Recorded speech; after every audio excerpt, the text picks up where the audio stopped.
BRS ప్రతినిధుల సమావేశంలో కేసీఆర్ కీలక వ్యాఖ్యలు చేశారు. లోక్సభలో మనం లేని లోటు స్పష్టంగా కనిపించిందన్నారు. తేజస్వి సూర్య అలా మాట్లాడుతుంటే ఒక్కరు కూడా అడ్డుపడలేదని మండిపడ్డారు. బీఆర్ఎస్ ఎంపీలు సభలో ఉంటే రణరంగం సృష్టించేవాళ్ళని తెలిపారు. వీళ్ళు ఒక్కరు కూడా మాట్లాడలేదని ఫైర్ అయ్యారు. తెలంగాణ పట్ల బీఆర్ఎస్ కున్న చిత్తశుద్ధి ఎవరికీ ఉండదని స్పష్టం చేశారు. ఎన్నో సందర్భాల్లో తనను మానసిక క్షోభకు గురిచేశారన్నారు. హైదరాబాద్తో కూడిన తెలంగాణ కావాలని అప్పట్లో గట్టిగా కొట్లాడి సాధించామని గుర్తు చేశారు.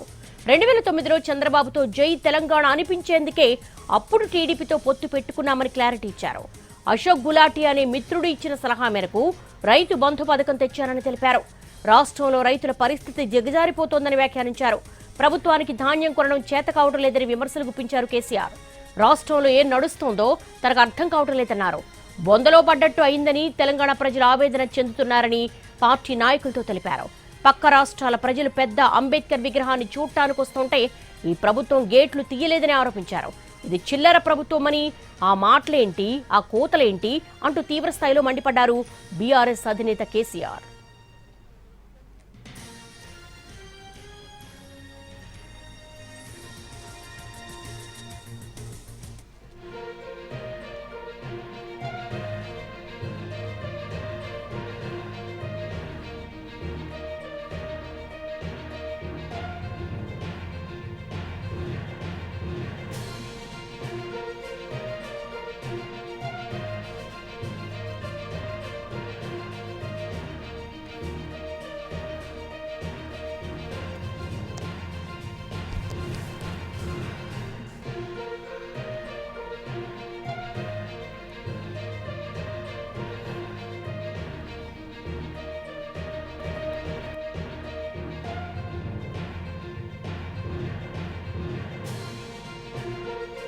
బీఆర్ఎస్ ప్రతినిధుల సమావేశంలో కేసీఆర్ కీలక వ్యాఖ్యలు చేశారు. లోక్సభలో మనం లేని లోటు స్పష్టంగా కనిపించిందన్నారు.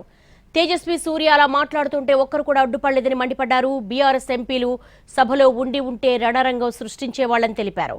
వీళ్ళు ఒక్కరు కూడా మాట్లాడలేదని ఫైర్ అయ్యారు. దీనికి సంబంధించి బీఆర్ఎస్ భవన్ నుంచి మా ప్రతినిధి సతీష్ అడిగి మరిన్ని వివరాలు తెలుసుకుందాం. సతీష్, బీఆర్ఎస్ అధినేత కేసీఆర్ చాలా కీలకమైనటువంటి వ్యాఖ్యలు చేశారు. పార్టీ శ్రేణుల నుంచి ఎటువంటి రియాక్షన్ వస్తోంది?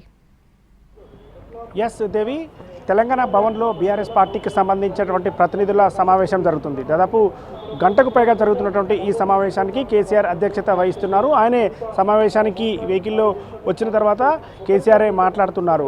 చాలా కీలకమైనటువంటి వ్యాఖ్యలు చేశారు. ఈ సమావేశంలో ఆయన మొత్తం ప్రతినిధులు దాదాపు 290 మంది పార్టీకి సంబంధించినటువంటి కీలకమైనటువంటి నేతలు, రాష్ట్ర స్థాయి నేతలందరూ ఉన్నటువంటి ఈ సమావేశంలో కేసీఆర్ చేసినటువంటి వ్యాఖ్యలు ఇప్పుడు ఒకసారిగా చర్చ జరుగుతున్నాయి. ప్రధానంగా ఏదైతే ఈ మధ్యకాలంలో జరిగినటువంటి లోక్సభలో బీజేపీ ఎంపీ తేజస్వి సూర్య చేసినటువంటి వ్యాఖ్యలపై కేసీఆర్ చాలా సీరియస్ అయ్యారు.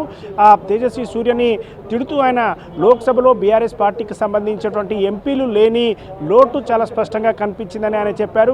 బీఆర్ఎస్ ఎంపీలు ఉంటే రణరంగం సృష్టించే వాళ్ళు ఆయన మాట్లాడే అవకాశం కూడా ఇచ్చి ఉండే వాళ్ళు కాదు అని చెప్పి ఆయన కేసీఆర్ మాట్లాడారు. దీంతో పాటుగా మరొక కీలక అంశాన్ని కూడా కేసీఆర్ ప్రస్తావించారు. ఏదైతే తెలంగాణ ఏర్పాటు సమయంలో గతంలో ఏం జరిగింది, ఉద్యమ సమయంలో ఏం జరిగింది అనేది చెప్తూ వస్తూ ఈ రోజుకి 26 ఏళ్ల వసంత ఏళ్లు పూర్తయినటువంటి నేపథ్యంలో టీఆర్ఎస్ పార్టీ పెట్టినటువంటి సమయం నుంచి ఇటు బీఆర్ఎస్గా మారిన సందర్భం వరకు ఏం జరిగిందో అన్ని విషయాలు చెప్తూనే తెలంగాణ రాష్ట్ర ఏర్పాటు సమయంలో పూర్తిగా ఆయనకి ఒక మానసిక క్షోభకు గురైనటువంటి విషయాన్ని ఆయన చెప్పడం జరిగింది. ప్రధానంగా ఏదైతే హైదరాబాదు లేకుండా తెలంగాణను ఇవ్వడానికి సిద్ధంగా ఉన్నామని సోనియా గాంధీ తనతో 10 నుంచి 15 సార్లు చెప్పినప్పుడు కూడా తాను ఒప్పుకోలేదని, ఖచ్చితంగా హైదరాబాద్తో కూడినటువంటి తెలంగాణనే ఇవ్వాలని చెప్పి తాను పట్టుబడినటువంటి విషయాన్ని కూడా ఇక్కడ ప్రతినిధులకు చెప్పారు. అంటే గతంలో ఎంతో మానసిక క్షోభకు గురి చేశారు. అన్ని పార్టీలను కలిసి అందరిని ఒప్పించి తెలంగాణ తేవడం ఎంత ఇబ్బంది అయిందో తనకే తెలిసిన విషయాన్ని కేసీఆర్ వాళ్ళకి చెప్పే ప్రయత్నం చేశారు. ఇక తెలంగాణ రాష్ట్రం ఏర్పడిన తర్వాత 10 ఏళ్ల పాలనలో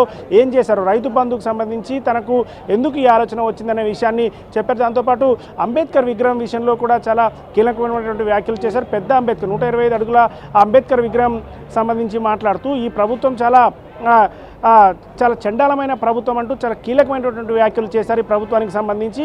ఆ విగ్రహం దగ్గరికి తలుపులు కూడా తీయలేదు, గేట్లు కూడా ఓపెన్ చేయలేదు. ఆ పక్క రాష్ట్రాల నుంచి అంబేద్కర్ విగ్రహం దగ్గరికి వచ్చి ఫోటోలు దిగాలనుకున్న వాళ్ళకు కూడా అవకాశం లేకుండా ఈ ప్రభుత్వం చేసింది. మనం కొట్లాడితే గట్టిగా మాట్లాడడం వల్ల మన గేట్లు తెరుచుకున్నాయని కేసీఆర్ వాళ్ళతో చెప్పారు. ఇలా కొట్లాడుతూ వెళ్తే ఖచ్చితంగా ఏదైనా సాధించవచ్చు, ప్రభుత్వం మీద చేయొచ్చు అనే విషయాన్ని చెప్తున్నారు. ప్రస్తుతం అయితే ఇంకా సమావేశం కొనసాగుతూ ఉంది. దేవి, థ్యాంక్ యూ.